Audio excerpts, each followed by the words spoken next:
Hello everyone, I am Tacit and welcome to the Gems of War, well I guess quest reading, not quest reading, but patch notes reading, because of course, two things we have. We got ourselves the Vault event weekend, which we need to start to grind on that. I'll only be streaming it today, I won't be streaming every day this weekend, but we'll be grinding it every single day, just to get whatever we need from it. Not sure what our target goal for keys is, but probably go for like 200-ish. But beyond that, the bigger thing that we have going on, which actually was posted I think a day or two ago, but I figured we'd wait for this stream, and then I'll probably summarize it in the Monday video, is the 8.8 patch notes. So yeah, we finally have these. They were just posted yesterday. And yeah, I haven't actually looked at them yet. They seem to be something with Guild War based on these images, but I haven't actually gone through and read through it all. So I figured we start with that, and then yeah, go around as needed for everything else. But let's start here and yeah, see what's up with it. They'll probably summarize it in the Monday video, and of course by Tuesday we should most likely have the update. I'm not sure if they mention anywhere in here when the update is, but if I had to guess, it's probably next week's Tuesday. Definitely has to be pretty soon because I believe Guild War is in 2 weeks from now. So next week would make sense because that'd be the week before the following week's Guild War, unless they're going to be delaying it some. But anyways, 8.8 patch notes. Also, hello everyone, by the way. Hello Logic Slayer. Oh wait, I don't have the other chat up. Let me go bring that real quick. Where is the other chat? There it is. Let me go move this. I had it all weird from where we were doing puzzle quests the other day. Why is this not working? There we go. Move that there. But then move that there. One second. Let's see. Okay, I think I fixed my layout. I think. Close enough. Good enough. There we go. Alright, anyways, where was I? Hello everyone! Hello Bill! Hello Tyrion! Hello Jets! Hello, now Tour. Hello, Logic Slayer. Hello, Vernos. Welcome. Anyways, let's go read through these. Guild Keep Guardian boosts. Guild Keep Guardians are getting expanded in this update. They have mentioned this in the past. We're going to be doing more with these in the future. These are the Guardians that take effect basically after, 15 turns, I think it is, within your guild.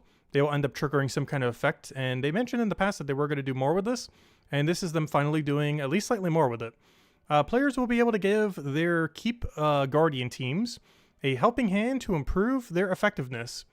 All guild members will be able to view the Keep Guardian and its current effect on the Keep menu.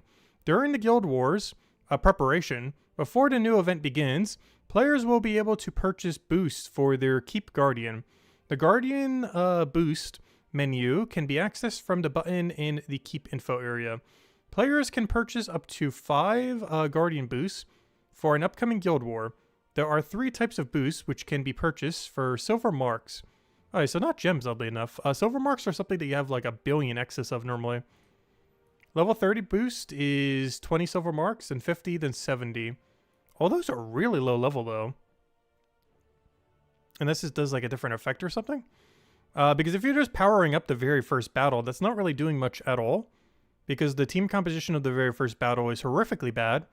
So even if it had like 10 times the stats it had right now, honestly, even if it had 1,000 all stats, I'm not sure that makes much of a difference. Well, a little bit because they would like do a billion skull damage. But then you would just entangle them. But like even if they had 1,000 all stats, that wouldn't make too big a difference. Like yeah, obviously they'd be a lot stronger and they would win occasionally. But the team comp for Battle 1 is so bad that if you increase their stats by double, triple, 5 times, 10 times, they're probably still going to lose at like 100% rate still. Because I'm not sure if that affects anything else. Let's go keep reading. The guild track how many boost purchases are made by its members displayed on the right. Each boost purchase will add to the Guardian blessing pool. Once the first daily war begins, no more Guild Guardian boost may be purchased. That's weird, so you can only do it beforehand. So hello Chad, welcome, hope all's been well. So here we have a couple images. Oh, I can't make them bigger by clicking on it. That's weird. But yeah, we can see one image here with the boost thing. Still showing the same amount of boost from what I could tell, though. It just seems like the Guardians made better. Then we have one of the menus here. But yeah, all those silver marks are pretty low, so... I don't know, I guess it wouldn't be that big a deal if we were like a bigger guild to throw it down. I just not really see this doing anything, though.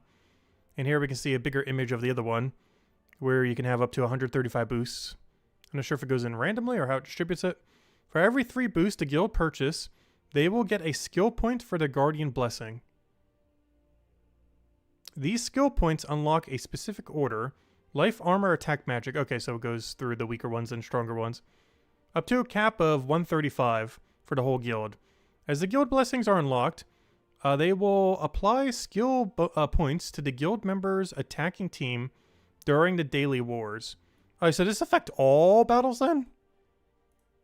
The way that it seemed earlier seemed like it was only going to affect the first battle, but if this affects all battles, then okay, this is a little bit better then.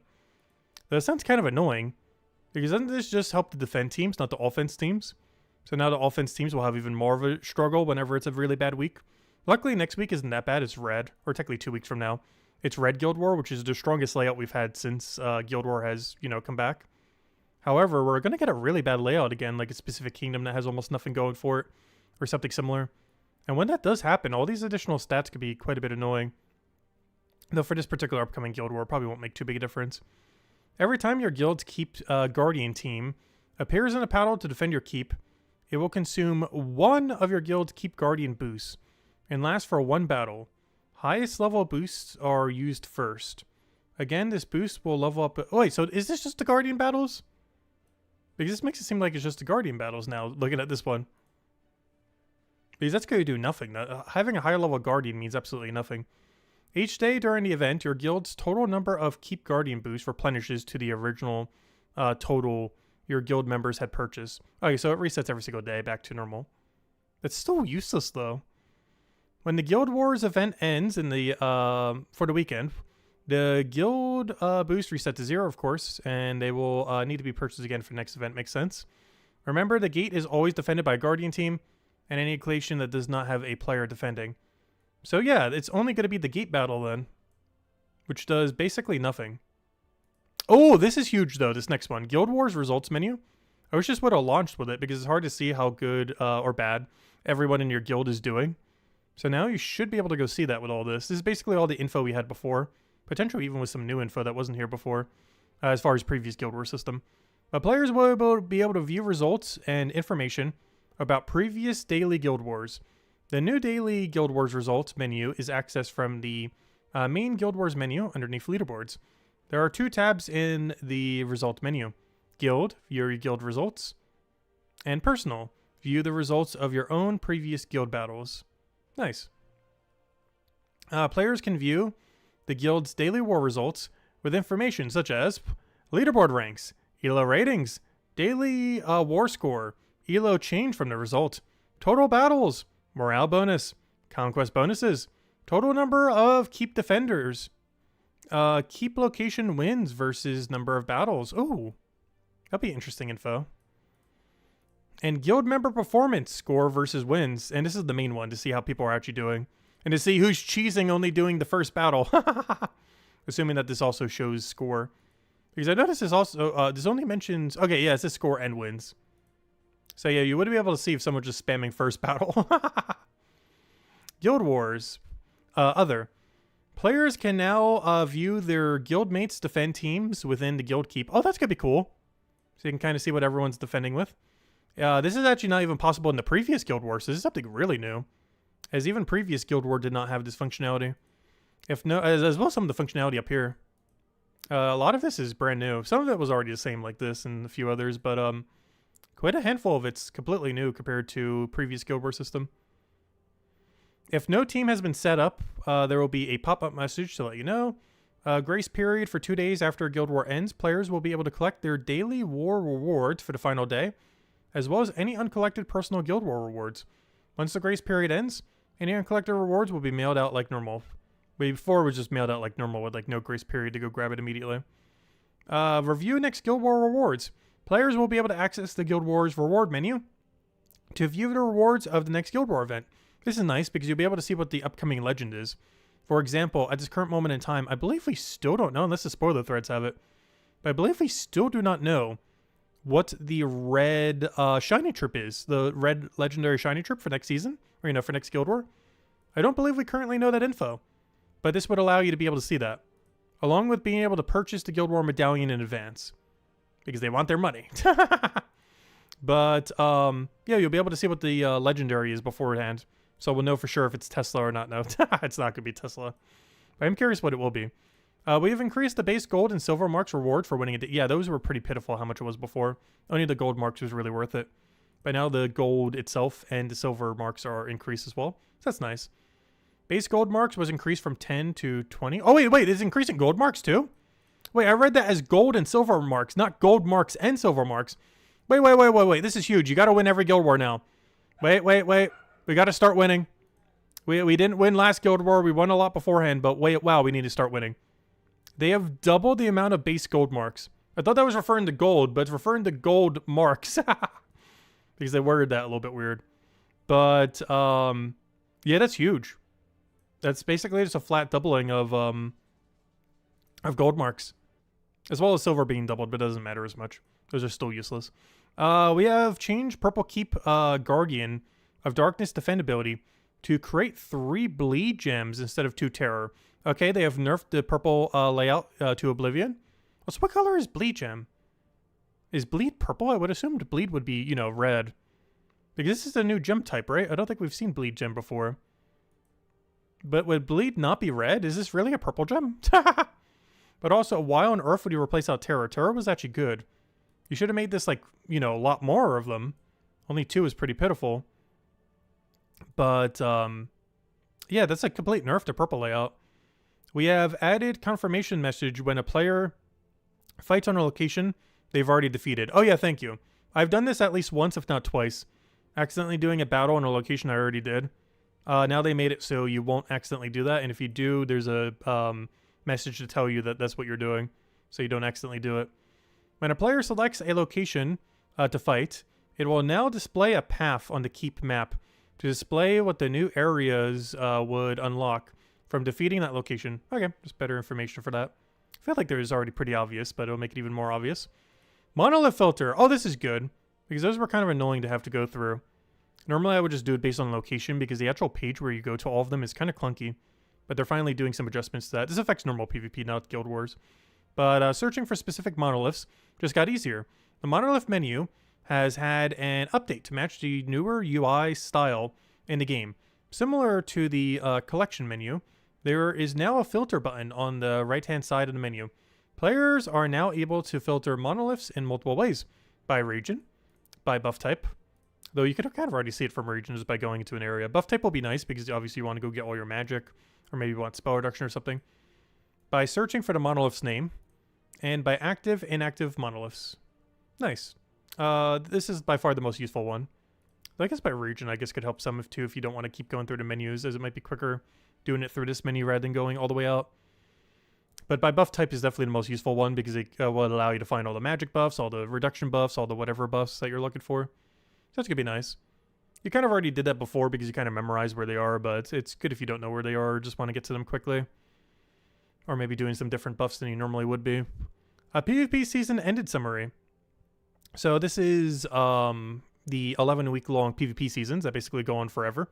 Or, you know, that keep going into themselves. There's not a week downtime like the other events, like the campaign events. But, yeah, now there'll be a summary thing for it. What is this? We've added a new pop-up menu where PvP season has finished, and a new one has begun. When players go to the PvP world map for the first time, after a PvP season, they will get a PvP season ended summary message. The summary will include a list of all uncollected rewards that have been awarded to the players. This replaces the seasonal mail that would have been sent out, since it could be lost due to the full inbox, which is really rare, but I guess technically happens at least someone. If players have no uncollected rewards, this area will be empty with a note, thanks for playing the previous season.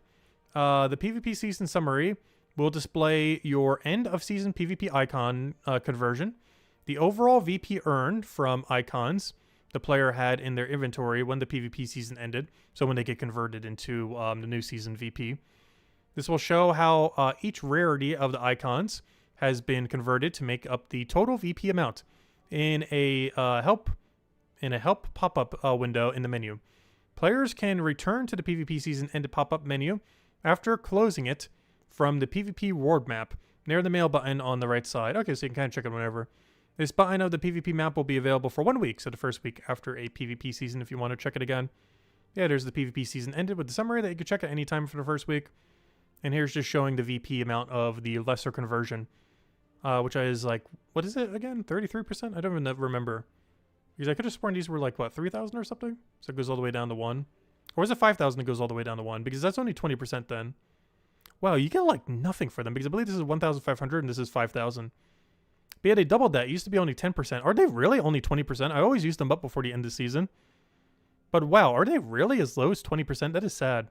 Even at 50%, that's still kind of like a complete waste of value. But yeah, it was 10%, now it's 20%, and yeah, they still haven't buffed it more, unfortunately. But it has a cool little menu now. When a player earns a hero level, though you always want to use these before the end of the season, generally.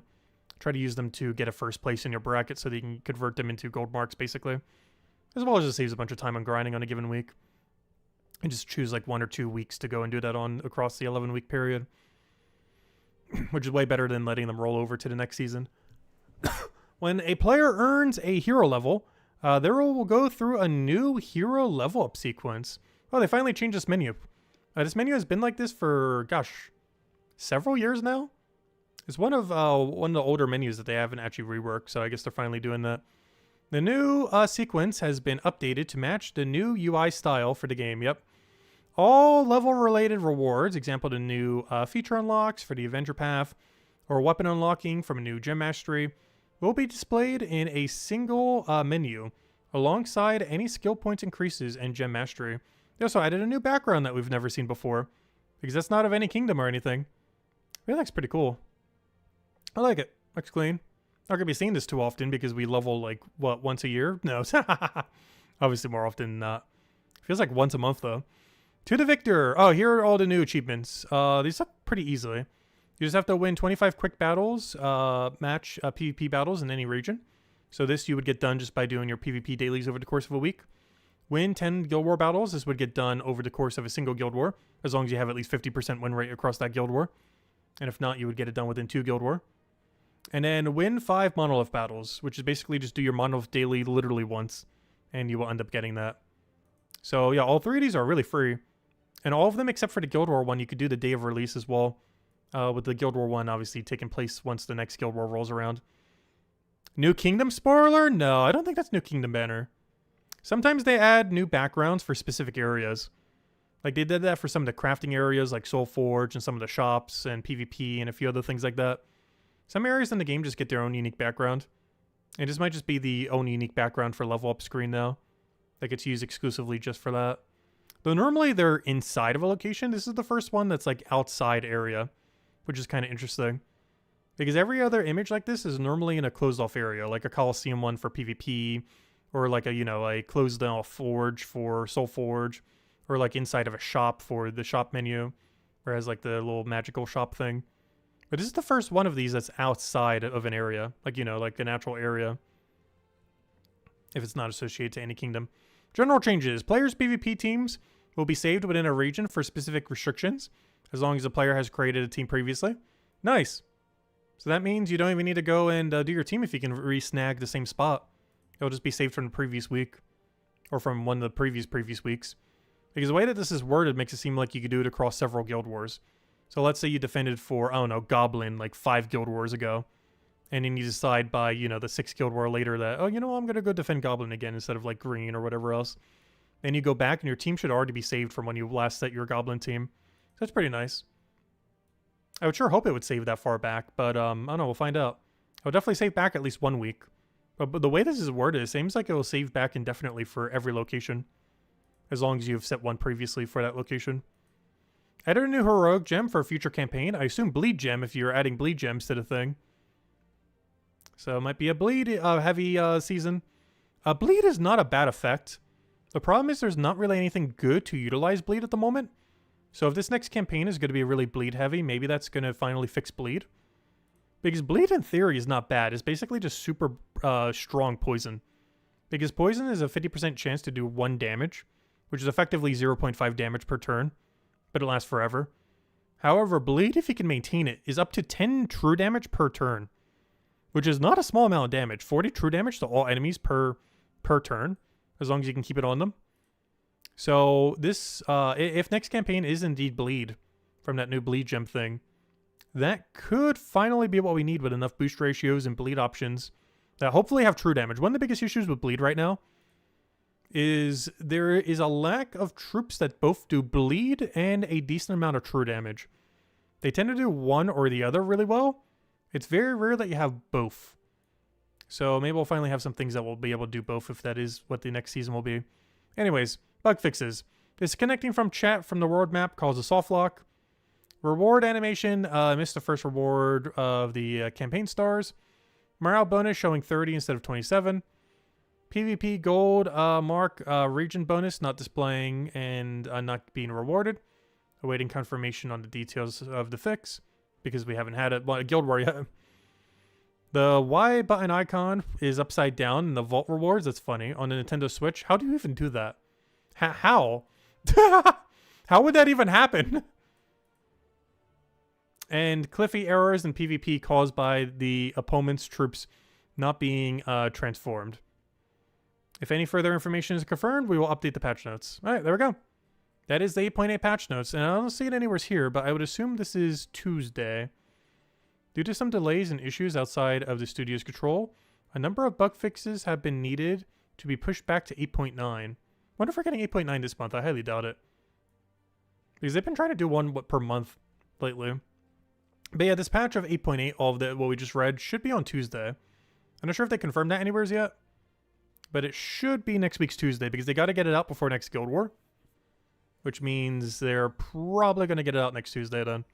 As that's pretty much the only time they can. Isn't poison true damage? Yes. Poison and bleed are both true damage. But poison is infinite lasting with a 50% chance to do 1 damage, which is really dated. Back when numbers were like single digit numbers in the game. And bleed was added way later when numbers were way higher. And can do up to 10 true damage per turn if you have a 4 stack of bleed. The problem is getting a 4 stack of bleed. As well as having things that can actually synergize with bleed. Because there's just so many things that lack it currently in the game. Anyways, let's start doing Vault Event and dailies and everything. Let's start clearing out everything. And then we'll go open a couple of paloozas. Not sure how many we'll ultimately do tonight, but yeah, it is Vault Weekend. Gotta start grinding it out. I saw that Mr. Z as well. Welcome, welcome. If anyone else still has any other questions, let me know. Otherwise, Monday video, we'll do the summary of it and, you know, go over all the normal weekly stuff. And then 2 weeks from now, we should be able to go and mess around with all the stuff in the patch, as most of it affects Guild War. Some of it doesn't. But a good majority of the patch is mostly just affecting 2 weeks from now's Guild War. Which should be the easiest Guild War since the new system. As it's actually very similar to the old Guild War system. All you have to do is build a red offensive team. What's nice about that is we should be able to do a lot more variety compared to what we've been able to do in past Guild Wars recently. As red has a lot of options compared to like specific kingdom or specific troop type. So, also red at one point used to be like the worst Guild War color. We've also gotten a lot of things to make it easier. We've gotten Angry Mob. We've gotten, gosh, what's that one blast guy called? The new goblin that explodes 2 gems every single turn. We have more insta-kill troops than we've ever had for red. Actually, back then, I think Zolgoth was still a 1-cast only troop. And now you can cast it multiple times. I guess near the end of Guild War that was already changed, but a lot more things for red compared to in the past to actually build viable teams. Yeah, Zarg's Boompile, that's the guy. But yeah, red Guild War should be pretty free. Way better options compared to when Guild War first came out several years ago. When it used to be pretty much the worst color. Oh, I still haven't finished this weekly, really? I still haven't finished the weekly to go get the other copy of the pet, though I guess we technically got it last time. Because we've just been on bare minimum dailies lately. The bare minimum. But we'll get it done today just from the battles we'll be doing from Vault Event. We'll easily push it over.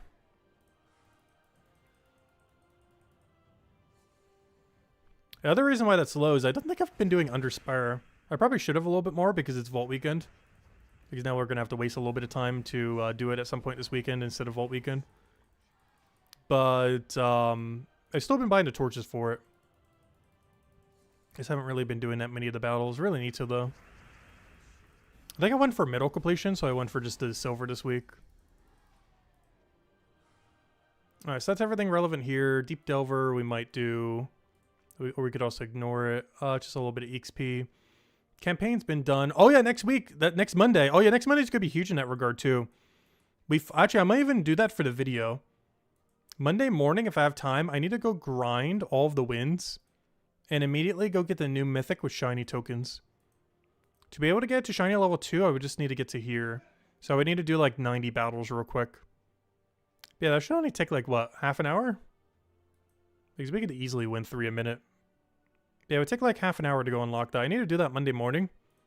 So that in the Monday video next week, we can also mess around with the Gormagander. Or at least mention one team with it. I don't know, maybe we'll cover a whole separate video for it too, but I don't know. Even though we'll be messing mostly with it tomorrow or Monday night stream, I do still kind of want to have it in the Monday video.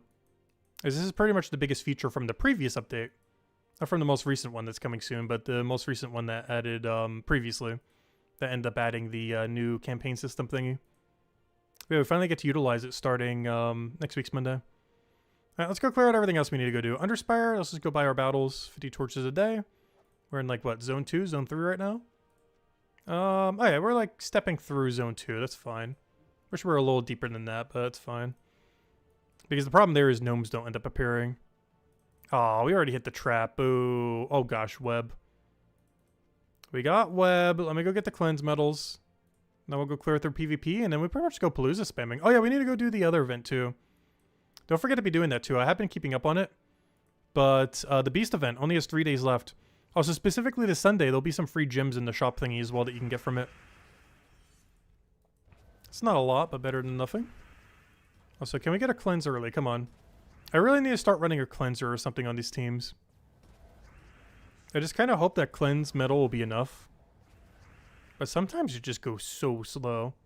Normally it's fine, but the times it goes slow, it makes me want to kind of replace it every single time it happens. And I never do.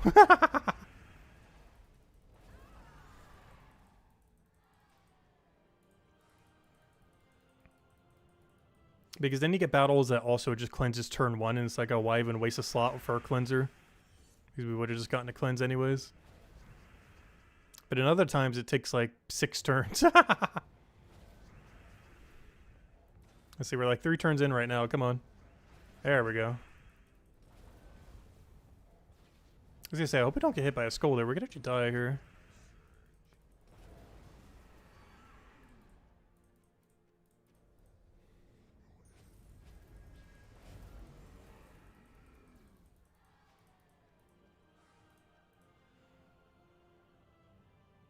Next campaign will feature Enrage gems. Oh, is next campaign Enrage? That's kind of interesting. Enrage is actually a really strong mechanic. There's just not too many things that can really apply it heavily. Generally, in the current state of the game, if I was to build an Enrage build, it'd be around Wild King. Because Wild King, of course, has some of the best Enrage, if not the absolute best in the entire game. Be able to have a decent extra turn rate while creating skulls, while increasing attack, while enraging everything on your team while increasing the attack. It's kind of made Enrage hard to compete with. In the sense that Wild King is just so strong for Enrage. That leaves a lot of other Enrage troops just kind of useless in that sense. Alright. Oh, that's funny. We got 666 for the Beast event. But I don't even think I need to spend any gems today. Because the only other reward I want is the Orb of Power. Let me just do a gold pet check real quick. But I believe that is everything. Is that the right one? I think that's a different one. Where's the gold bee? I probably should have double checked what its name was. Actually, did they just say golden? Golden, yeah.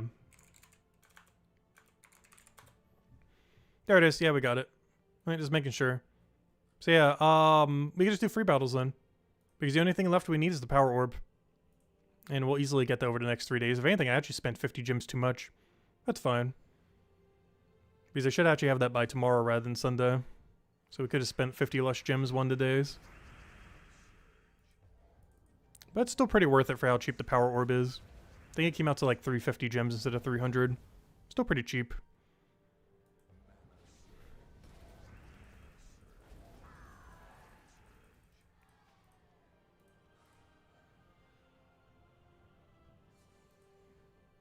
But yeah, Enrage Gem's going to be fun then, because if we can actually get a new Enrage troop that isn't just Wild King, that'd be nice for actually building Enrage builds. Because Enrage as a mechanic is really good. It's just, the troops that have Enraged are just really average or below average, most of them.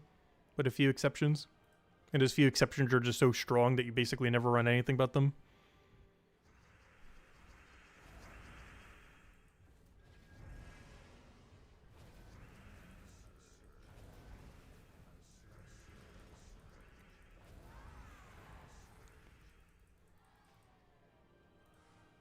Alright, there we go. And then tomorrow I'll be able to go buy the power orb. And that'll be everything. We already had the armor. We grabbed all the pets plus the golden version. We got the troop and messed around with it on the Monday stream. And then tomorrow we get to buy the orb of power. And that'll be everything of usefulness there. Alright, only thing left is PvP, and then we'll go start running some Paloozas. What's this week? They're trying to sell you Dragonite and Diamonds. But yeah, the free one is on Sunday. Where you get the, I think it's 50 gems? And like some trait stones. Unless you're doing a different reward this time, but that's generally what they do for the reward. Okay, so what are we doing? What was the other battle? Was constructing something else? But first things first, let me go do either the rogue or elf. Well, first thing first, before that first, let me go grab our magic, because I got a double buff today. So let's grab some magic, grab some more magic. And then we'll go and... Oh, a stray Dragonite Gnome. It's not even Volt Week. Oh, yeah, it is. Never mind. I was going to say, it's not even Volt Weekend. Yeah, it is. That's why we're here. Well, first trip of the Vault Weekend, and it was a really good gnome. 60 Dragonite. Not bad at all. I forgot gnomes can even appear in these battles. The Monolith battles.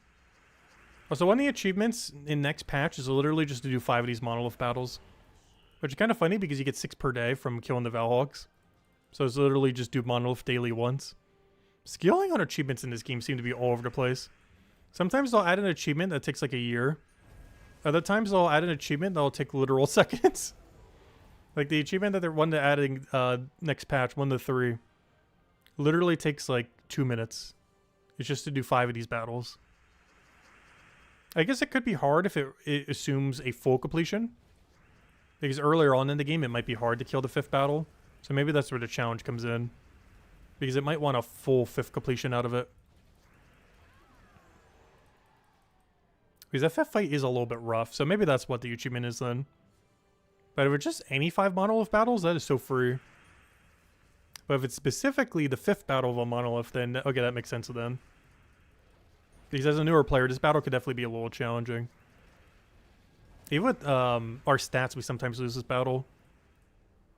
It just has a lot of damage pressure if you're not careful. You can, of course, build around it. I normally just go pure damage.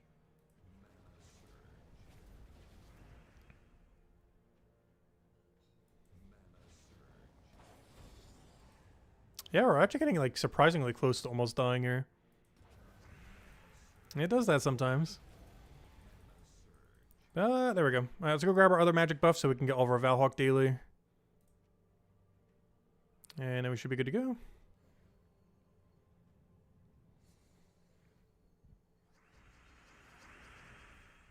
Or that one where you have to do the Geoff message. Yeah, that one was weird. Achievements are really all over the place in this game. Some that you would never do naturally at all, like that one. Some that you get done without even trying. Others that are literal month or year-long grinds. Oh yeah, codes. I do have codes. This is actually our final code from the July redeem codes. Which means all the way at the end of August, we are almost at our first August code. The next code we'll be handing out will be the first August code. 29 days in.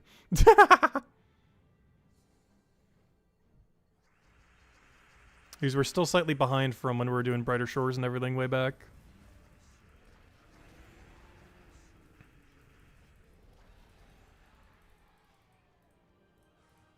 But I'd rather be behind than ahead. Because one really nice thing about being slightly behind on codes is we have never once ran out of codes since we've been behind. Because sometimes we'd have to wait like a week or 2 weeks to wait for like the next set of codes. Especially if he's sick or on vacation or anything else. But now, yeah, we always have a surplus. Yeah, we'll hand out a few codes tonight. And of course, as soon as we finish up PvP, we'll just be paloozing the rest of the stream. We're not going to run like a super huge amount. Like right now. But we got to run at least like 2 paloozas, if not 3. Probably 2. Mostly because I haven't actually grabbed dinner yet. I wasn't hungry earlier, but now I'm like really starting to get hungry. Hey, when that happens.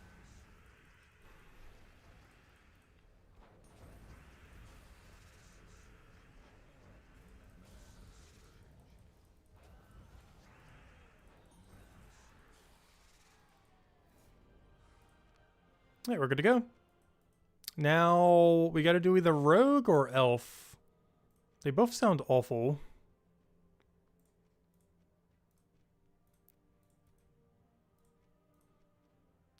Oh yeah, we have this guy. Let me just build around him. Oh, he doesn't use blue, though. You don't really do enough damage. Wait, why is your damage so low? Why does she do, like, negative damage? Compared to him. I don't understand why her damage is so low. Alright, are we just running wand? I think we're just running wand with +3 blue. And just running it as Corsair. And then we just need one other rogue to kind of hold down. Do we have Empower?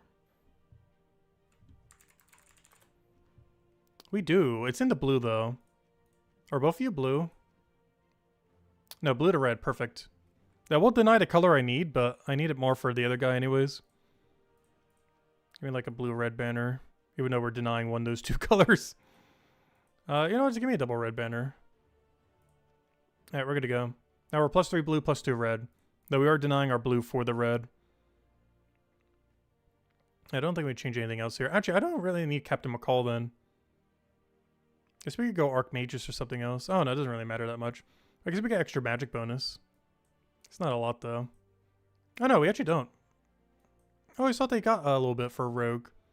Never mind. If that's the case, then just give me Archmagus into I don't know, it doesn't really matter. I guess the other power. All right, there we go. Transform all green to blue. Transform all blue to red. All right, we're good to go. And now we can go a blue-red banner. And I guess it's minus green. That's fine. And a minus brown's also fine. Let's go with blue, red, minus green. It's one of the colors we're denying, right? Yeah. I'm sure why I'm like contemplating so much. This battle's gonna be so free. Over planning the team. Oh, hello Tyrion! Welcome, welcome, welcome. Hope all's been well. Oh yeah, was there a new Pokemon thing going on this weekend? Because I still haven't done that one yet. Because I've been doing at least one battle for each one of those shiny events in case it matters. I have no clue if it does. Have they done a third set yet? Because I've done the first two.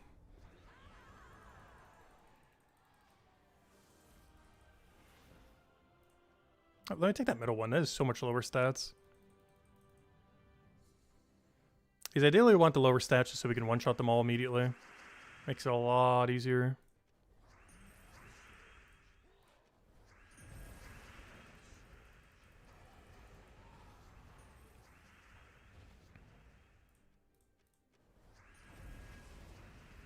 It doesn't? As in you don't have to do them?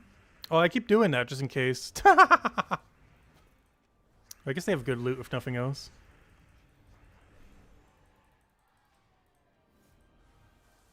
Also, we did a stream for Puzzle Quest 3 earlier this week.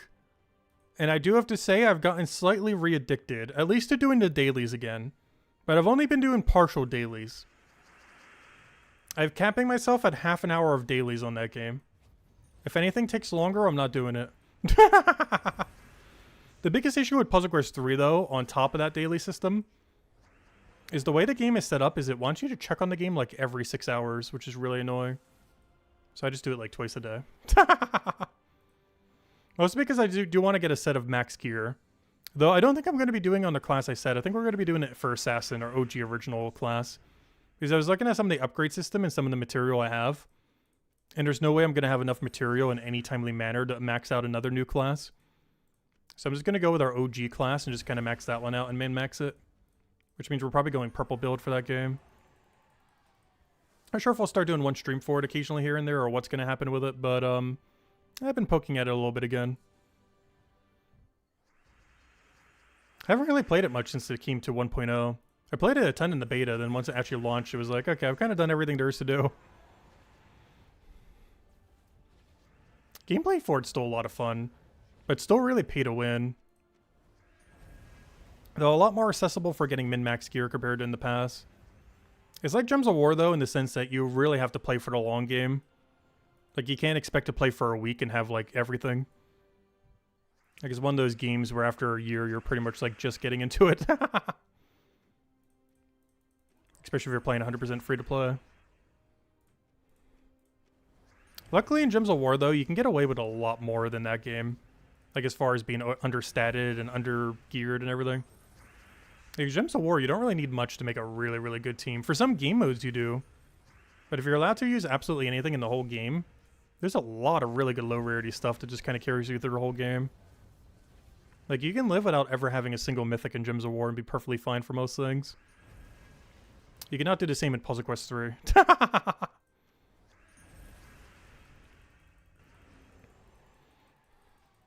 Because it really shows how dated our gear is for that game. Alright, I didn't get into 3 Valhawks yet. I did all the rogue battles. Good to go. So the only 2 things we need to go do is Construct and, I think Monster, right? Yeah, but Construct and Monster. We'll do Construct first because I should already have the team built. Yep, perfect. Wasn't sure if it's saved because it was on mobile, but there we go. Because I've had some issues with it in the past, but I think they fixed it in the previous patch's bugs. Because I noticed whenever I set a team now, it's on both platforms rather than just the one. Because one issue I was having quite a bit was, you know, I'd make the team on PC. And then I would go on mobile. It's like, oh, where is it? It's not here. But it seems to be saving correctly cross-platform, though.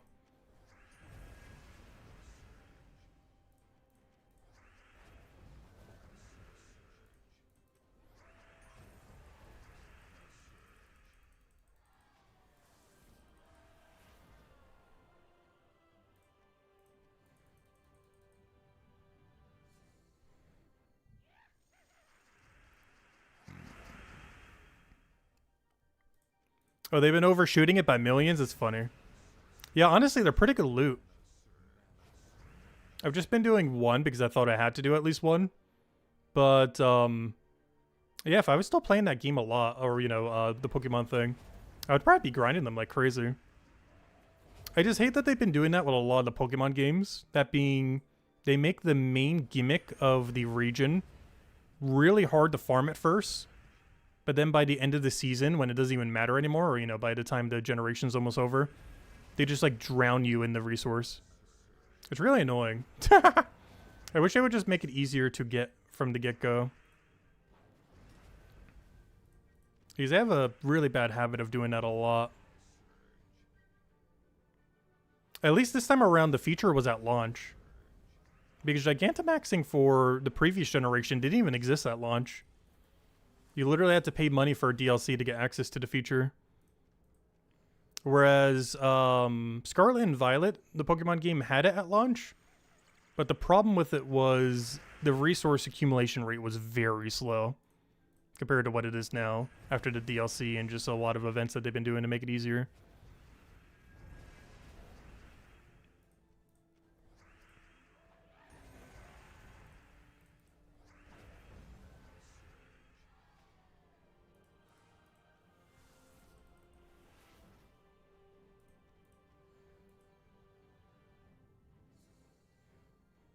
The number of spawns in the range for Switch 2 is insane. Yeah, I haven't actually tried that yet. Still not sure if I'm getting a Switch 2. I don't know, maybe I'll just bite the bullet and get it soon. Before tariff rate on them makes it over $1,000. Because as long as there's still a bundle for whatever it was, like $450 for it plus the thing, or, you know, plus the game, I would maybe get it. But I almost kind of want to do what I did for the original Switch, which was wait until the first custom Switch they have and then get that one.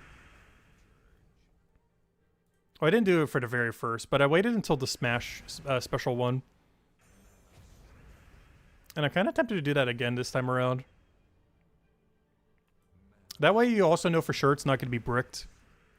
Because if you buy it day one of one of those releases, it's physically impossible for it to be because no one's even bought them yet. So they can't possibly be bricked for any reason. There's going to be one for ZA in October. Okay, well, I guess I'm getting a Switch in October. Because honestly, I would take ZA over over Mario Kart. Because the most recent Mario Kart game seems pretty average. Like, there's no gimmick in it that seems good enough for me to justify getting it over just playing the old Mario Kart. That probably has a bigger player base because everyone hates the new Mario Kart, seemingly. Because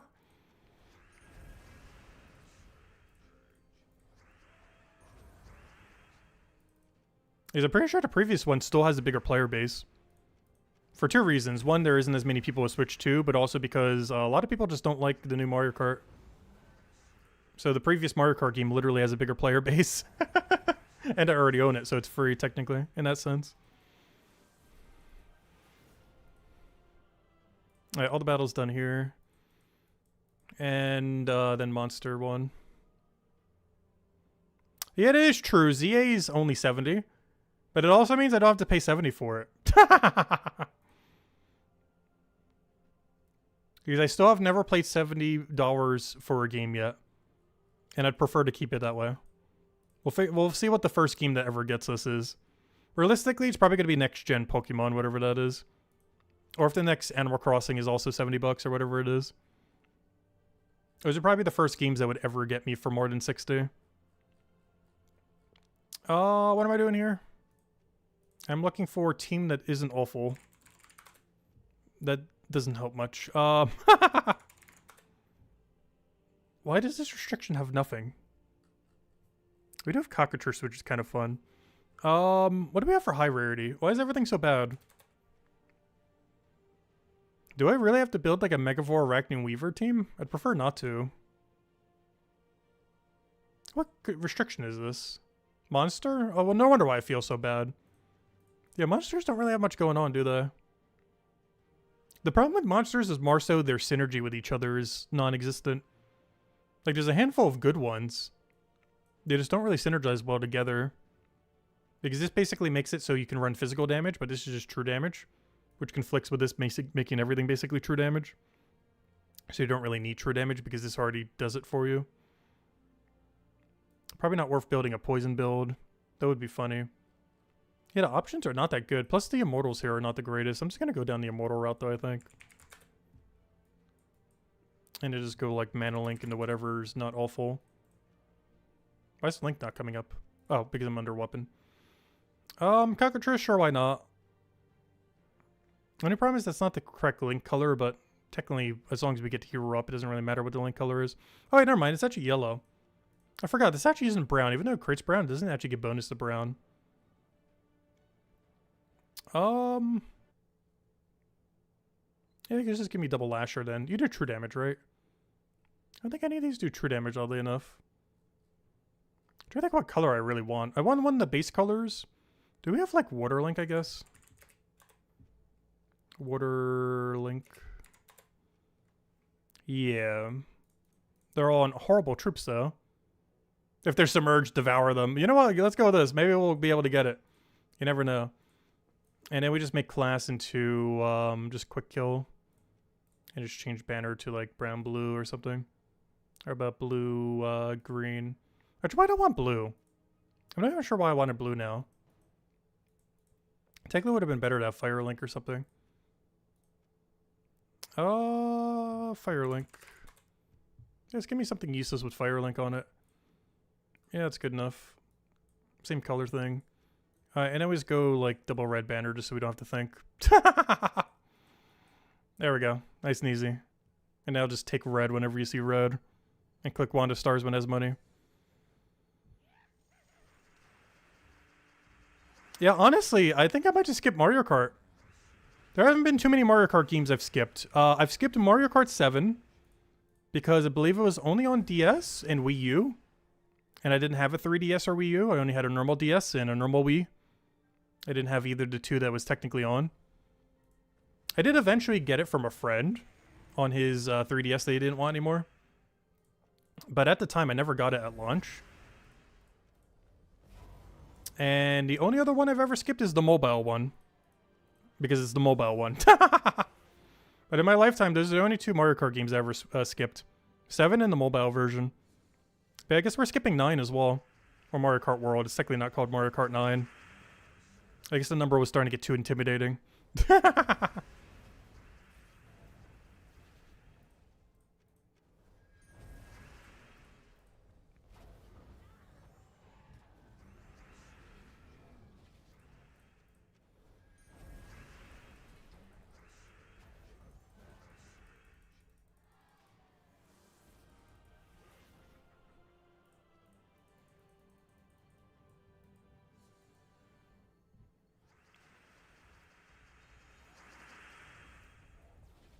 But yeah, Tyrion, you mentioned the bundle thing. Are they just doing a bundle, or are they doing a special dock for it as well?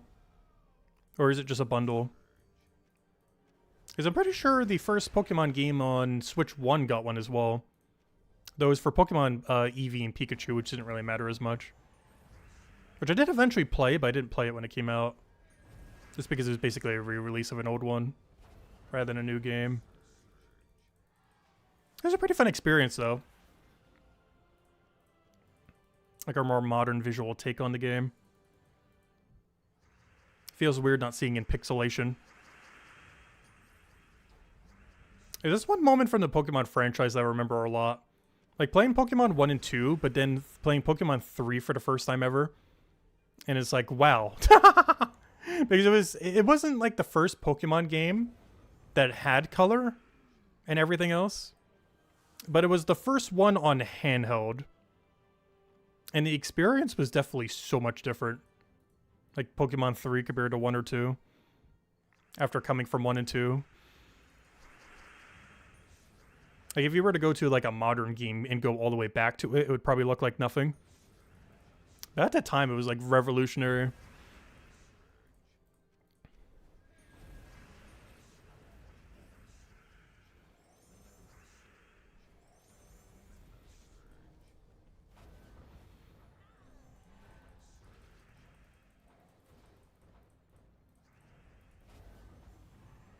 Oh, just a bundle? No special Switch? Oh, that's sad.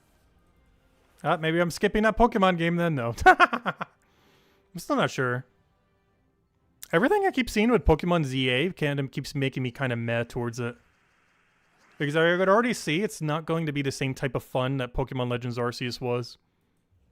So I've been kind of hesitant to it. I'm also not a big fan of basically everything taking place in a city like that.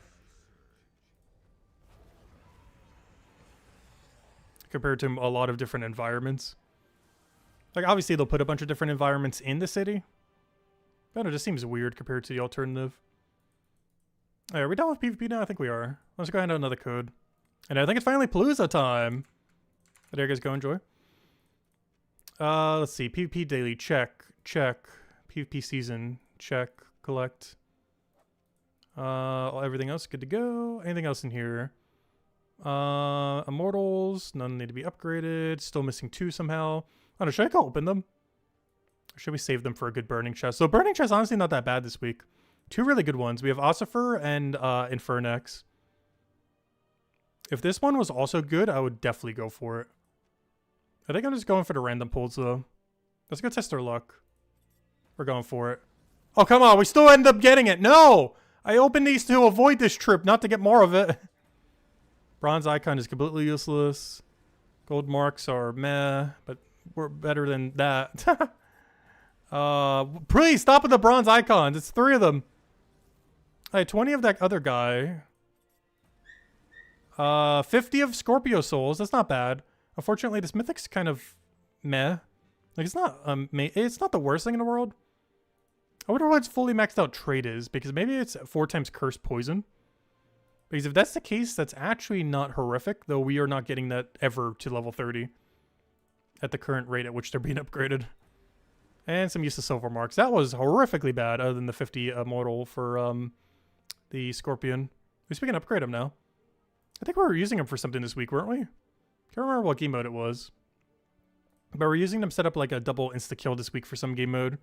Though I already had all the traits, you only needed them to level 4. I already have them to level 5. But you needed level 4 to get all his traits, because one was the first copy and then the other 3, or, you know, level 2, 3, 4 for the traits then. But we already had it earlier. But yeah, I'm pretty sure his trait at level 30, which is absurdly hard to get, is Curse Poison all enemies.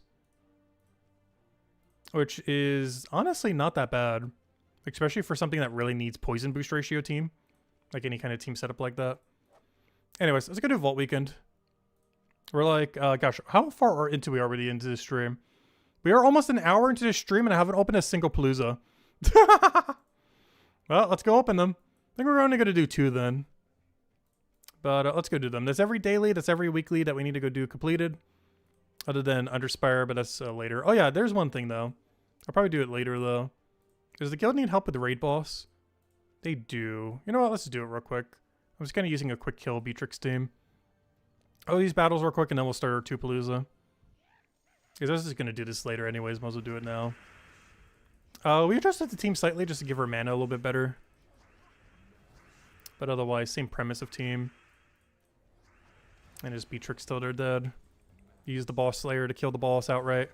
Hope that they don't devour you with a 5% devour rate. Technically it's 20, but gosh. Unfortunate. That's why you have the resummon wand. Worst comes to worst, you keep clicking that button until you have a whole team again. That's why he's over here. Because if something does start going south, like this thing actually getting killed or something else in the team doing something scary, all you have to do is just click your resummon button. And aside from the mana accumulation you get, you would also just, you know, resummon your whole team. It might be weaker than you had. And by might, I mean it definitely will be weaker than what you had. But it's better than nothing. Especially if they kill your first slot just to regain meat shield.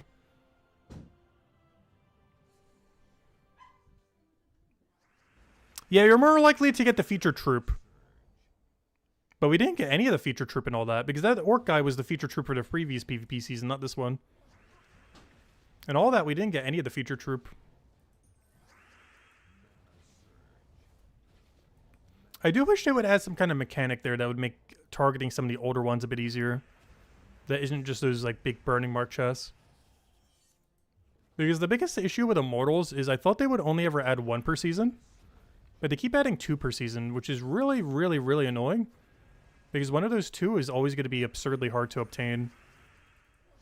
Like, for example, they basically added Immortal Glacia, but for Bay of Stars in this season.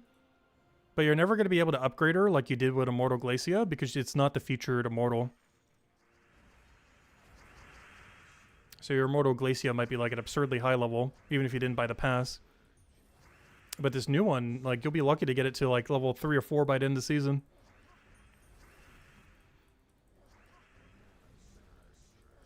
Actually, I don't even think I have a copy of it yet. Let alone upgrading its level.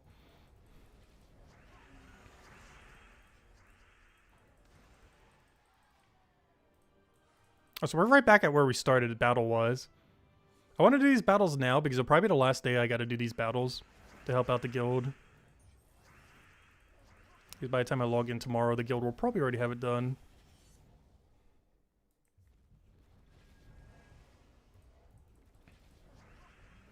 Because I got to use the Beatrix to cleanse the Beatrix. The Beatrixception is why you run 2. Aside from more damage pressure. Oh no! Wait, that's actually really bad.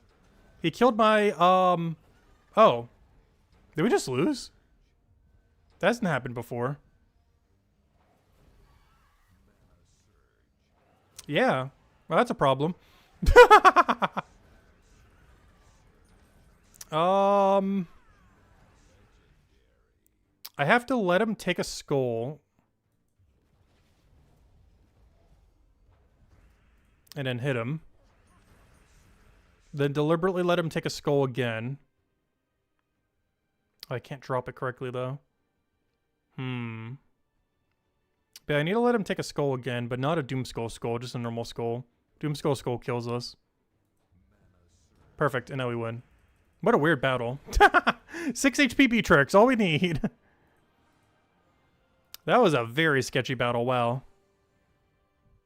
I got it, though. Guild Wars all over again.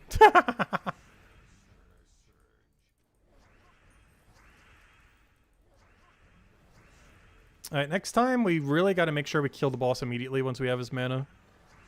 Oh, he just does not want to get full mana.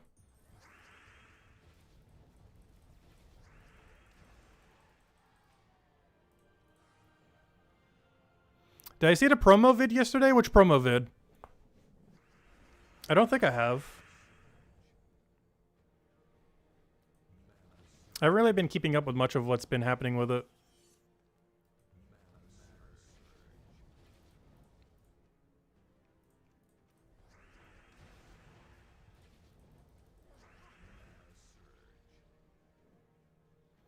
I think the other issue too is it's technically based on a Pokemon game I've never played before. Because I never actually played Gen 5, 6, or 7 Pokemon. Whereas Pokemon Legends Arceus was based on Gen 4, which is probably my favorite generation ever. So that also helped contribute to it quite a bit. Though that was definitely not the only reason, though.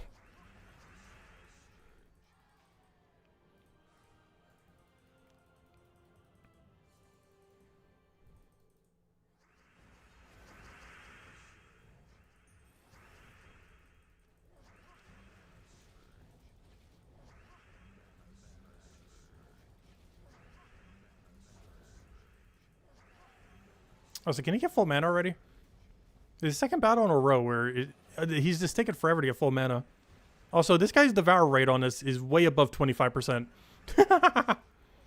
He's going crazy with those Devours. Alright, there we go. We have assisted the guild.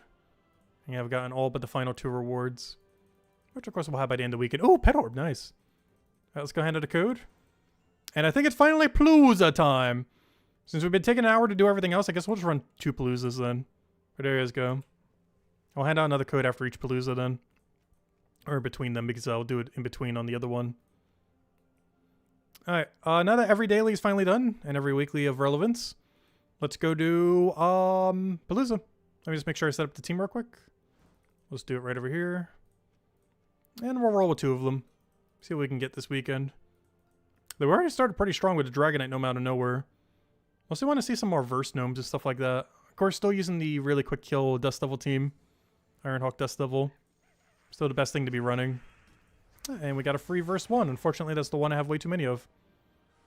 Alright, there we go. Start running some Paloozas. So Forge, other Palooza time. Starting to run a little low on them. Probably should grind a couple this weekend. That's one thing I should actually try prioritizing. Instead of maybe a Vault Key number, I should try prioritizing getting to like 20 verses. Okay, I'm starting to get a little low again.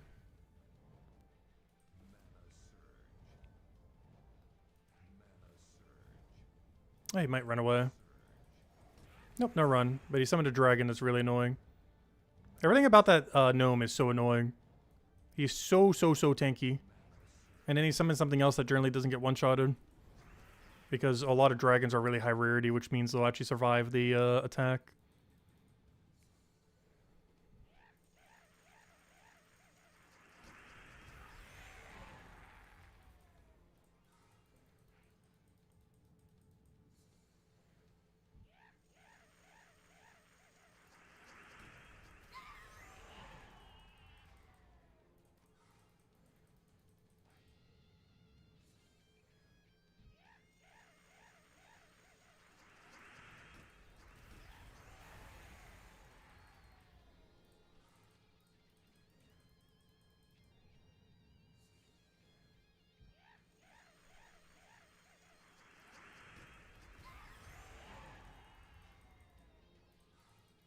Oh wait, was that 2 months after launch? I just read that now.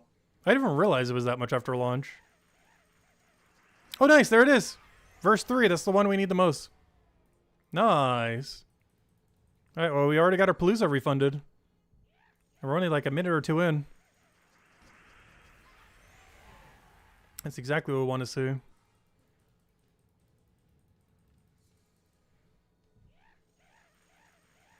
But I think that's going to be my priority for this weekend. I want to try to get back to 20 Paloozas as a surplus. Always like staying above 10. But if we could also stay above 20 would be really nice.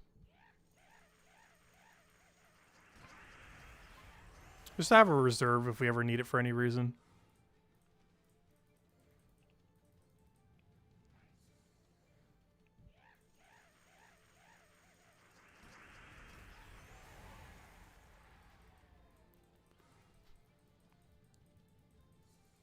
Yeah, 20 Paloozas. I think we're at 13 right now that we just got that. Rookie numbers. Gosh, what's your stack looking like? 100? Or are you in the thousands territory?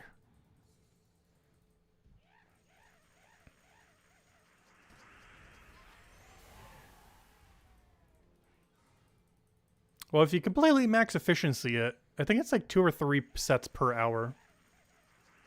So it's not that bad. And that's assuming you're not consuming them. Because a lot of the times I'm consuming them as I'm getting them. Which neutralizes out the number pretty quickly.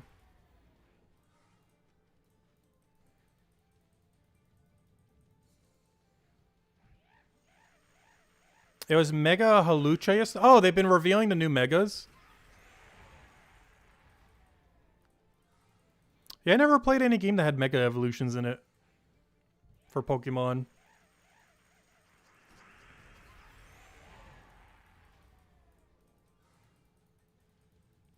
Seems like a fun concept. Is that back when they started adding gimmick to every Pokemon game? I do have to say though, my favorite gimmick is still Sword and Shield. Honestly, looking back on Sword and Shield, compared to every other modern Pokemon game on Switch, it wasn't that bad. The storyline, yes, it was probably like one of the worst storylines in any Pokemon game ever. But if you ignore the graphics, or some of the graphics were actually pretty good. But if you ignore half the graphics, and you ignore the entire storyline and pretend it doesn't exist, it was actually a pretty good game.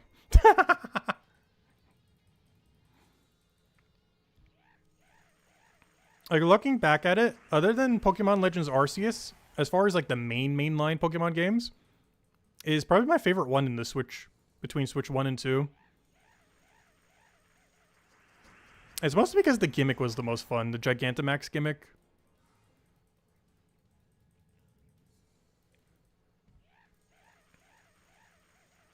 Because the gimmick in the most recent Pokemon game was pretty meh.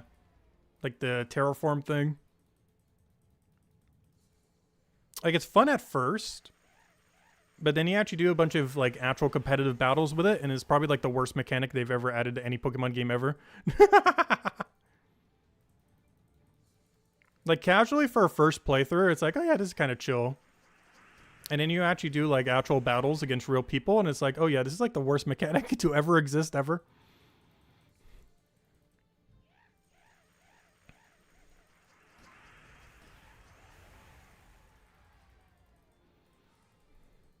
Not because it's weak, just because it's really annoying to deal with.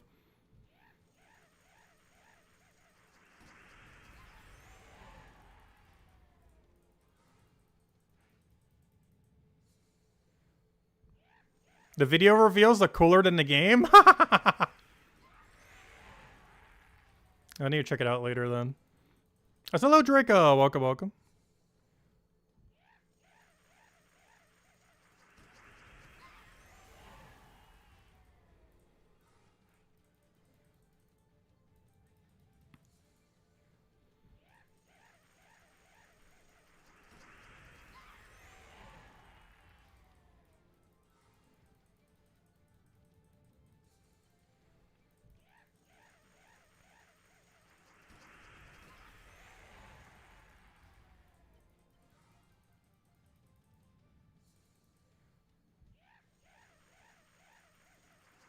Yeah, I didn't see the one for Victory Bell.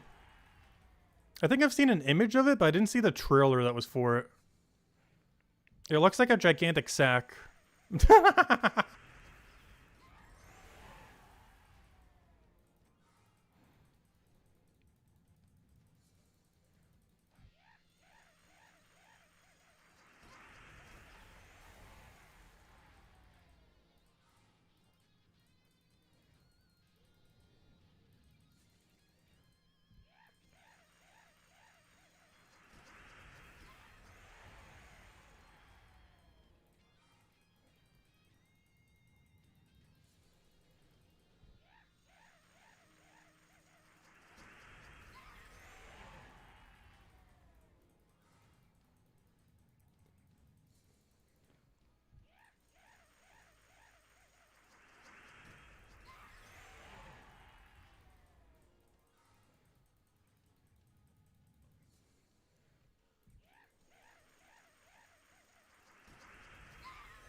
I'm not sure why I still keep doing these in Cinder Mirage. The only reason I kind of do is because, even though we could technically do Paloozas anywheres, is because my Cinder Mirage is already kept at level 1 because it's where we go to farm everything. But technically we can run Paloozas literally anywhere. So I just always do it on Cinder Mirage because it's already set to level 1. I keep seeing this pop up. It's like, oh yeah, we can go anywhere. So it doesn't have to be here. That's one thing after playing Puzzle Quest 3 again that I'm actually surprised they haven't tried to incorporate into Gems of War. Because Puzzle Quest 3 has a dungeoning system that makes going to specific kingdoms to grind very, very important. Like, you would not want to go to the wrong location when you want to go build a certain build or something similar. But Gems of War doesn't really have that. The best thing you would need to grind from any kingdom is an Arcane Trait Stone. But later in the game, you have, like, infinite of that, plus infinite orange orbs, so they don't really matter much. It's something I wish they would kind of bring back to Gems of War now that Arcanes are basically dead content, at least later in the game. Like, an actual purpose for specifically grinding very specific kingdoms for some reason. Not sure what that loot table would look like with a remodified version of it, but there currently doesn't really exist that beyond the Arcanes. And even that you technically don't even need, in the sense that multiple kingdoms have the same Arcane. So even if you need to select Arcane, there would be like 3 locations you could probably grind it at rather than just one. This is the pure color Arcane Trait Stone. But otherwise there'd be multiple locations where you could go. So it's not even like the one location, there'd be several. Something they could definitely look into in the future. That, and I really wish they would bring over the co-op system from Puzzle Quest 3. It's one of the few systems in that game that would actually be good if it came to Gems of War and not bad. Like, some of the systems in that game I hate so much. But the way that they handle kingdoms and the way that they handle co-op is really, really good in that game. 2 features that Gems of War pretty much lacks. There really isn't any co-op game mode in this game. Obviously, there's things that you can kind of do with your guild. Like, you know, guild events, but you're not, like, directly playing with them in real time.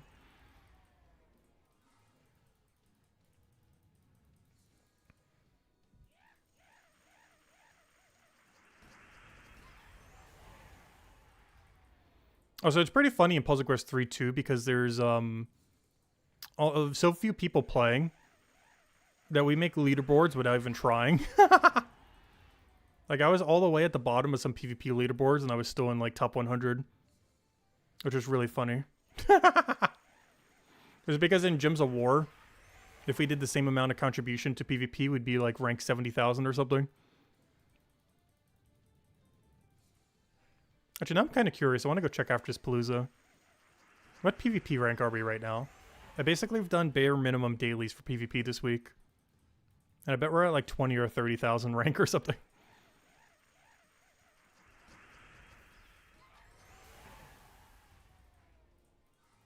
I'll go check it after this, because obviously I don't want to use up Palooza time. Too much Persis loot. It's still the other problem with Palooza is they kind of lock you in for like 15 minutes. I wish they lasted for like number of battles. Because then you could also do it on higher difficulties. If a Palooza lasted for like 100 battles or whatever they end up making it for. Or like 50 battles or whatever they would do.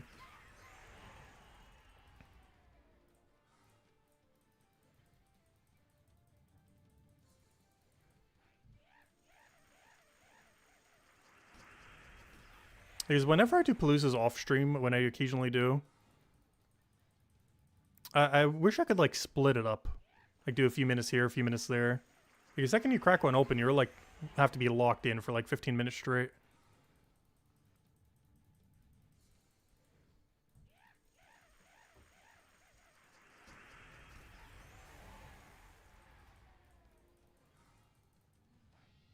Oh, so we started with 0 vault keys this weekend, so we'll know exactly how many vault keys we got, regardless of if we keep track or not.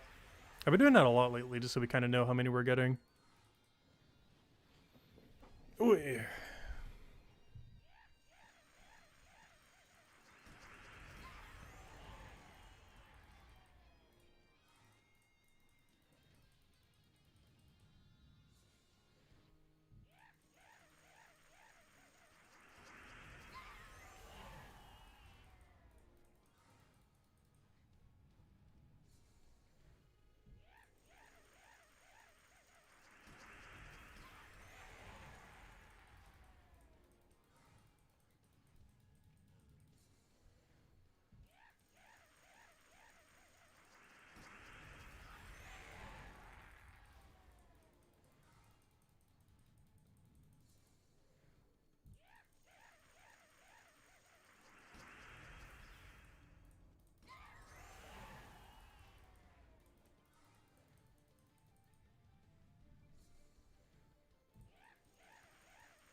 This Palooza should be ending soon. I'm actually surprised it's still going. It must be like right on the timer.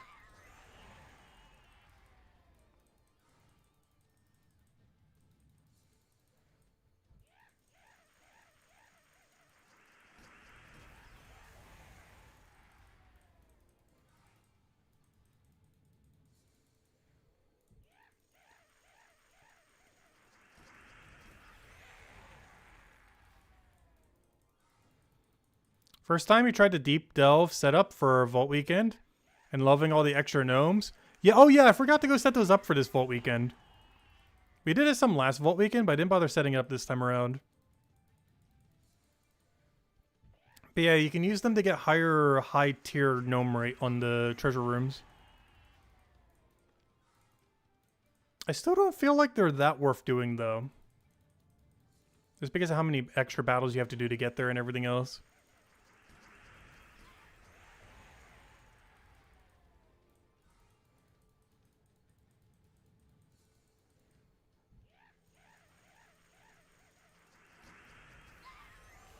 But it's one of the few things you can kind of farm before the Vault Weekend that then feeds into the Vault Weekend.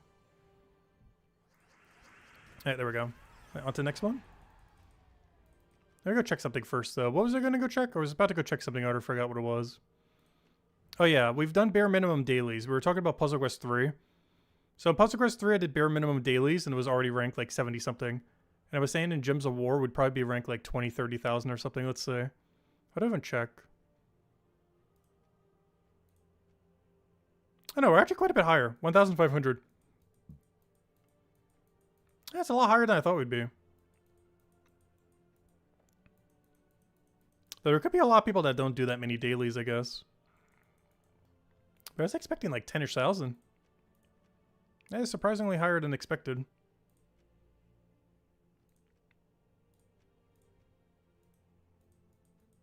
As we can kind of see it here too. A lot of zeros. I believe you still have to be active for this too. But then you have the other end of the spectrum of people going for like 1 million. Alright, let's go run one last Palooza. Let me go hand out a code. Then we'll have another code in a little bit before this Palooza ends. Right there you guys go. We'll have another one in a little bit. There's one last one. Just run at the same place. Palooza, where are you at? Yeah, we broke back to even. We started with 14, we're back at 14. Because we got one during the Palooza. Very nice. And that means I do want to farm probably about 10 more Paloozas this weekend at least. That way I can use a few more and still have 20 left. But that'll be a later this weekend issue. For now, we'll just run one last Palooza.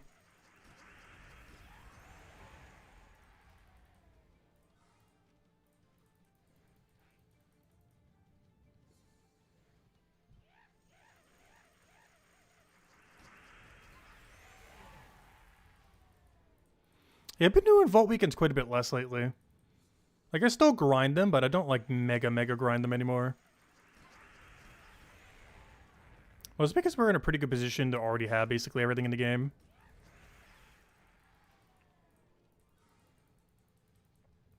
Yeah, just kind of a chill experience to go through, do whatever the new updates are, everything else like that. Because resource farming wise, there's just, like, nothing we really need a power grind for. The only exception to that is Explore 12, because I haven't done it in so long that we're actually starting to run low on tokens.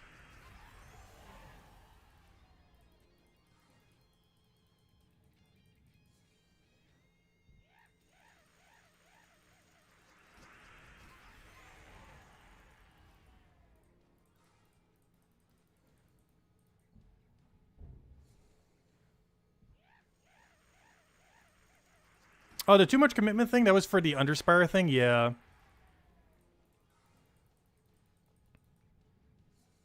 Because you have to remember to set it every single day.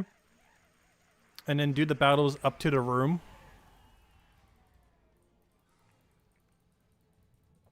And even then, you don't cash them out until way later. But then you also have to keep track of which ones you have a defend team for and which ones you don't. Which ones even have one available, because not all of them can even make one yet. Because I think there's still like 2 or 3 locations that you can't do a deep delve for. There's a lot of annoying things to keep track of for how little extra loot it is.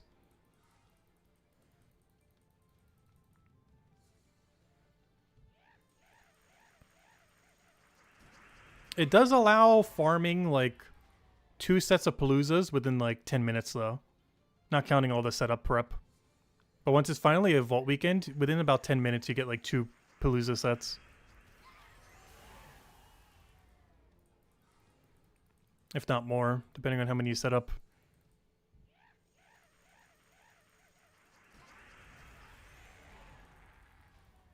Like a single Palooza could pay you back like 5, 6, 7 Paloozas. But it would require you to do the daily every single day in between Paloozas for Underspire. At max difficulty level 500.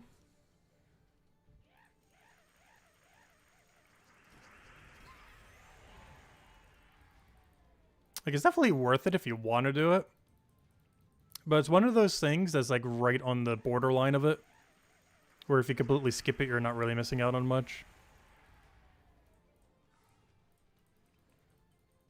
But it is a way to basically farm the Vault Weekend before the Vault Weekend starts. But you can also just fix that by just farming the Vault Weekend for an extra hour or 2 and it would do the same thing.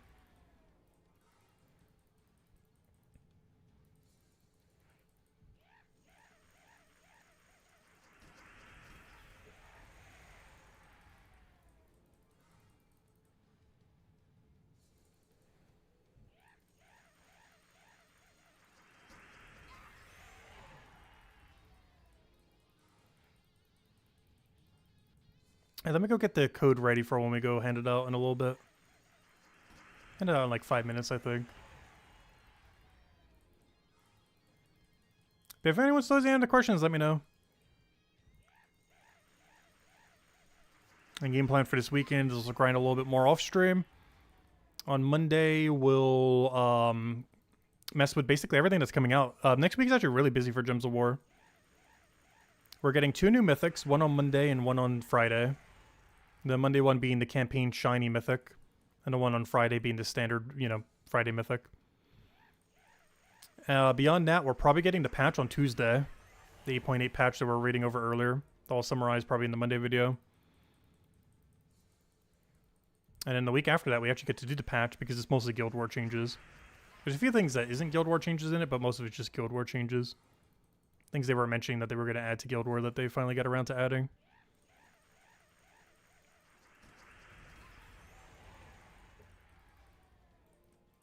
But yeah, 2 new mythics next week. Both seemingly pretty good.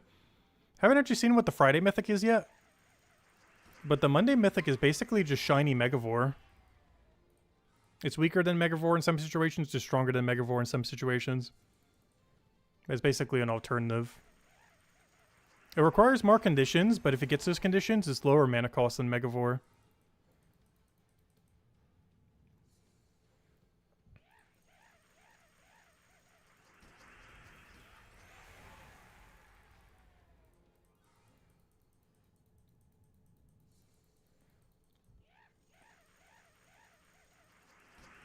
Is this one reason why Megavore doesn't get used too often?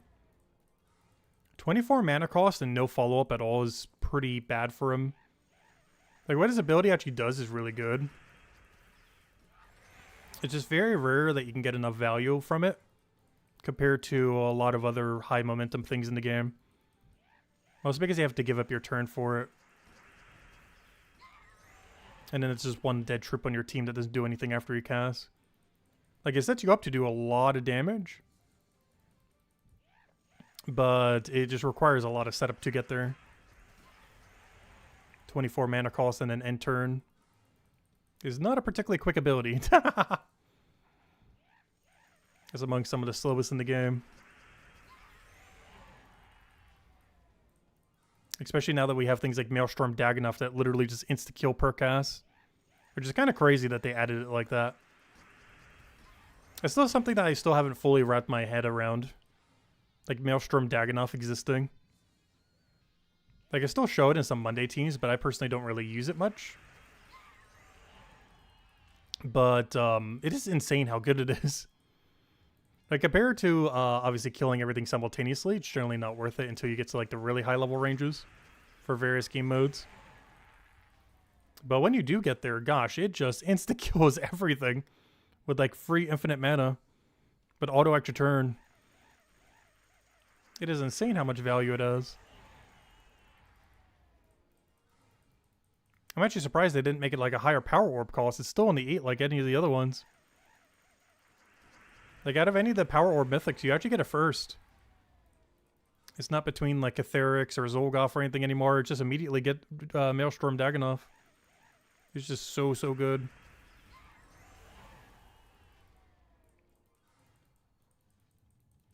And then after that, you'd probably get Zolgoth because it covers a lot of colors. The Maelstrom Dagannoth doesn't. Compared to Catherix, that has a lot of overlap with it. Plus, Zolgoth still has the fun triple damage burning teams. They're still just as good as they've always been. Just the meta has kind of shifted a bit away from skulls, but it's still really good.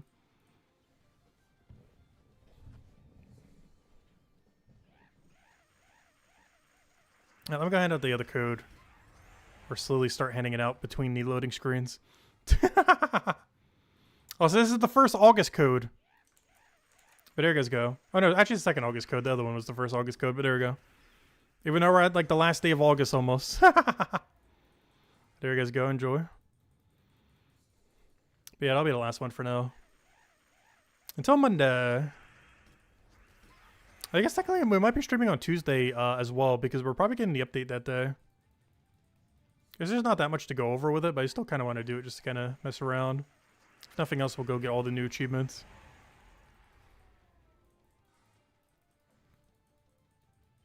It's pretty much almost guaranteed to be next Tuesday. Not only did they already post the patch notes, but they kind of need to do it before Guild War Week.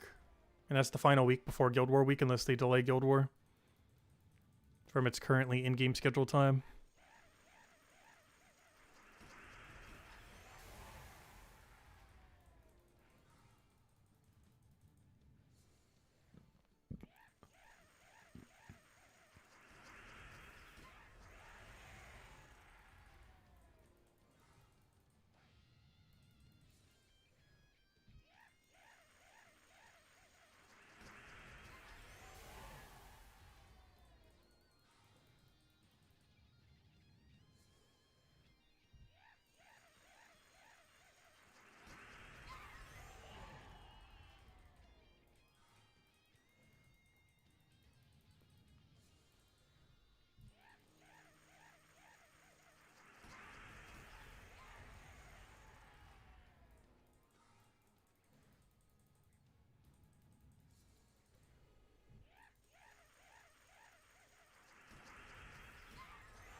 Oh, we got mail. I think that might be the redeem code, actually. Thank you, whoever claimed that for us. Hey, another Verse Gnome. That's the third one we've gotten during Paloozas. Unfortunately, that's 2 1s and a 3. The 3 is good. The 2 1s kind of meh. It's the one I already have the most of. And even today, we got the most of it. Hopefully this weekend when I grind for it, we get lucky with 3s instead. He's getting lucky with 1 means nothing since I already have way too many of them. More so than any other number. 3 would be the best, second would be the second best. 4 would be kind of average, and 1 is the equivalent of me basically not even getting one.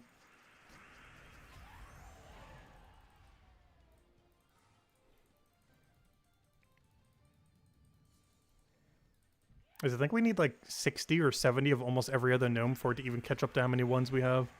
Like some kind of absurd number. It's at least 50.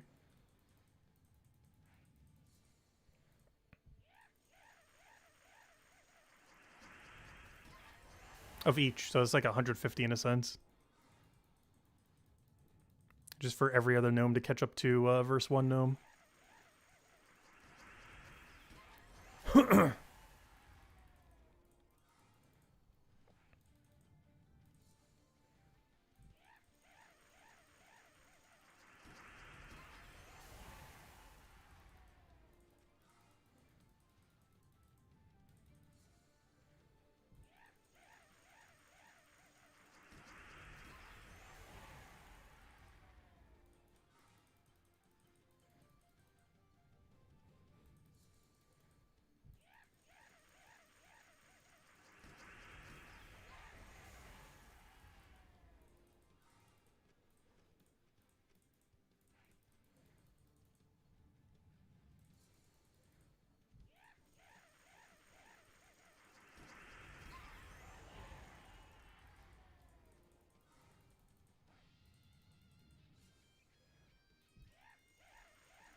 Also, even though they're changing some of the interfaces next patch, you know what they still haven't changed?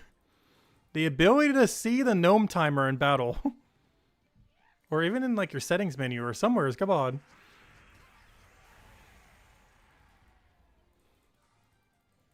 They put it in like the one place you would never look at it while actually farming Paloozas. Because to be able to see the timer, you'd have to be wasting time by not grinding something. They put it in like the one spot you would never go. Like intuitively you would think it'd be a spot you would see it. Because, oh, it's on the main menu. Of course you would go by the main menu at some point. But every single method that you would use to infinitely farm gnomes never brings you back to main menu. So it's like the worst location they could have ever brought it or put it.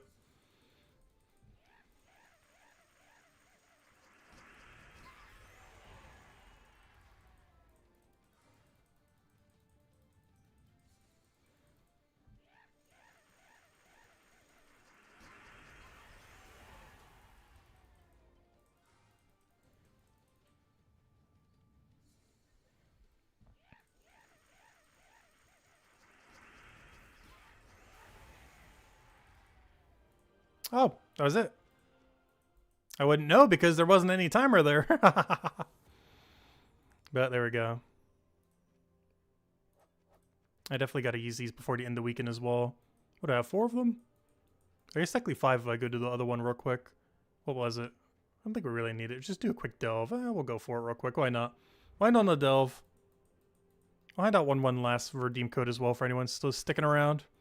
But any other questions? Any other things? Let me know. We'll clear through one quick delve. I still have that one set to 500. I want like a different one. I want one I could just like very quickly just kill. I'm not sure which ones I have set up for that at the moment though. This one's too many room. Where's like a 3-room easy quick win delve? Oh, there's a chest over there. Let me go grab that chest. I don't even have a team set up for it though. We were talking about Maelstrom Dagannoth. Let's go run it. Maelstrom Dagannoth, wand. What do we even need? Wand, we can't do Leprechaun. Yeah, our empower options are really bad for this location. Do we have empower to brown at least? Blue's fine, I guess. Alright, and just get some mana link off of what's her name. Alright, there we go. And banner is just double blue. Don't need anything too fancy for it. And then we just Maelstrom Dagannoth till we win. I'm actually gonna go Frost Mage just so we go get some freeze. I don't know, I kinda need tank ability though. Yeah, I'm gonna go something with barrier, I guess. I don't want to go elementals though. I don't have 50% mana start.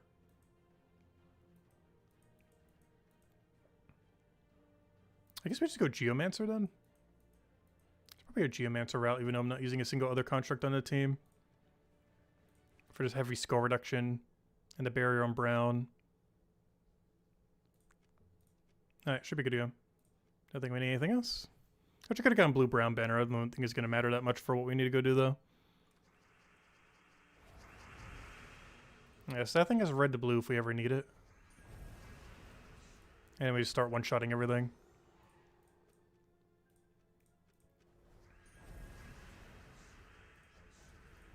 Alright, 2 down. 3 down. We just talked about Maelstrom Dagannoth earlier too.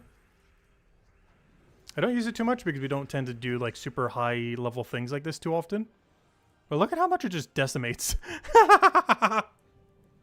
It is crazy how much it just absolutely destroys. But if you haven't gotten one yet, highly advise. I don't use it too often, but it doesn't mean it's not strong. It's just I don't tend to play too many game modes where we would need to use it.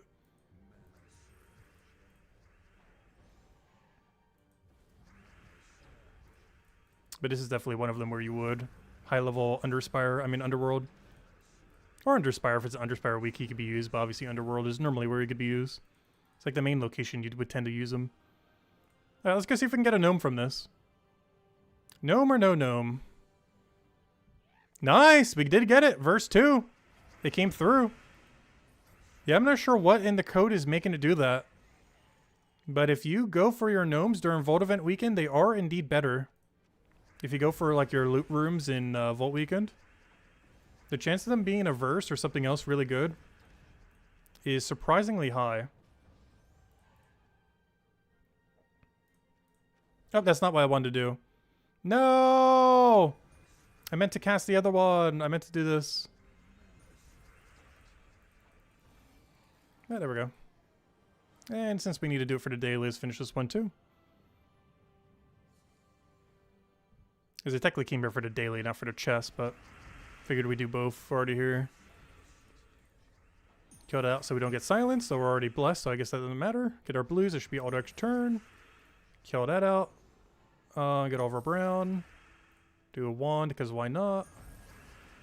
I'll Storm Dagon off that whenever we get our turn back. Get our mana again. Yeah, there's something else I need to get used to too. That's another thing from Puzzle Quest 3 now that we were kind of messing with it again. That I really, really, really, really wish they would do to Gems of War. Not sure if there's something weird thing with the code that makes them not able to do so. But power gems and normal gems can kind of overwrite each other. Like if you were to create a bunch of a color gem, like let's say we had this create 10 gems, and we created, I don't know, 10 red. Those 10 red could overwrite this potion gem. In their other game, power gems of the same color do not overwrite power gems of the same color. So if we used her to create 10 red, in Gems of War, that red could replace this potion gem. But in their other game, it doesn't. And I really wish they would update Gems of War to be like that. Where power gems of the same color do not replace each other, nor creating gems of the same color would replace power gems of that same color. Like, obviously it makes sense if it's a different color one. But there's no reason why the same color one should be overwriting it like that. But there we go. Anyways, is that everything? Hey, there we go. Hey, it actually is, because we got the Cosmo Butterfly and a little bit of gold marks for finishing that. There we go. Well, that's absolutely everything then. The only other things to do is finish out Dungeon and go do, obviously, a little bit more Vault grind. I want to get a bit more Paloozas. I think we're at 13 right now. We'd want to get to... oh, wait. Verse 4 is actually my highest right now. It's just verse 2 and 3 that have, like, 0. We'll see verse 3. Yeah, I didn't get a single... oh, no, that's not true. We got a 2 off the faction thingy. Yeah, we definitely need more 3s. But yeah, I want to try to get these to 20 this weekend. And maybe still open a few Paloozas. But want to focus a little bit more on the verses. Get those back up. Jeddah would be the person to ask. She's on both games. True. It's also something to bring up in one of the beta tests if we were to ever be in one again. I haven't bothered doing it in such a long time. So wow, we still can max out 45 more troops. Should probably do that at some point. I've kind of been waiting to do that on the Kingdom upgrades whenever we need to go bother with them. But anyways, guys, that'll wrap it up for now. We will be back on Monday at 8 p.m. Eastern Standard Time, same as always. Next week and the following week, pretty busy weeks for Gems of War. Oh yeah, that reminds me too, we're going to have the calendar too. There are so many things we need to go over on next Monday. We'll have the campaign mythic that we'll be able to go do. That at this point, I might just do a separate video for, because it's going to be so many things to cover in one video. We have the entirety of the September calendar. We have 8.8 patch the following day, which we'll probably do a stream for and just mess around a little bit that night as well. It should be Tuesday night. And then, of course, the Mythic on the Friday. But I'm really looking forward to messing with this thing. It's a 20 mana cost. Well, I guess technically 21 because I'm not getting the bigger pass. But it's a 20 to 22 mana cost Megavore, basically. That can create its own mana accumulation. So it feeds... it not only has lower mana costs, also has ways of gaining more mana accumulation for the color it needs, compared to Megavore, which is 24 mana cost with no mana accumulation. The biggest downside of it is I believe it needs a secure kill to do the armor tier. Yeah, if the enemy dies, eliminate all armor from the other enemies. Whereas Megavore does not need to get a kill for it to eliminate all armor. But this one actually has to secure a kill for it to count. Which is the biggest downside of it. But the biggest upside is it's up to 4 mana cost lower. And creates mana for itself every turn. But as the main caveat of it actually has to get a kill to do the Megavore effect. Also, even though Megavore does have Impervious, this thing does gain Bless and Enchant. But mostly Bless when it gets a kill like that. Which is kind of like having Impervious, at least a temporary one, which is pretty nice. Like, it's a lot better at being able to get a second cast and third cast. I was mentioning that earlier, like Megavore having a problem casting. Like, a Megavore basically never casts again because all of its values from its first cast. The nice thing about this is it can actually keep casting. Because it's going to have the enchant to get the mana back. It has its trait that it'll still have as long as it's not stunned. Stuff like that. But still very situational. Megavore still has its use cases and probably still will get used a decent amount. But it's a great alternative to it. Covers basically every other color as well. They have brown overlap, but otherwise they have completely different colors. Megavore is brown, red, blue. This is brown, yellow, green. With brown being the only overlap and purple being the only color they don't cover. But I'll be able to mess with that on Monday. Anyways, guys, I'll catch you guys later. Have a wonderful weekend, and I'll see you guys soon. Goodbye, everyone, and thanks for watching.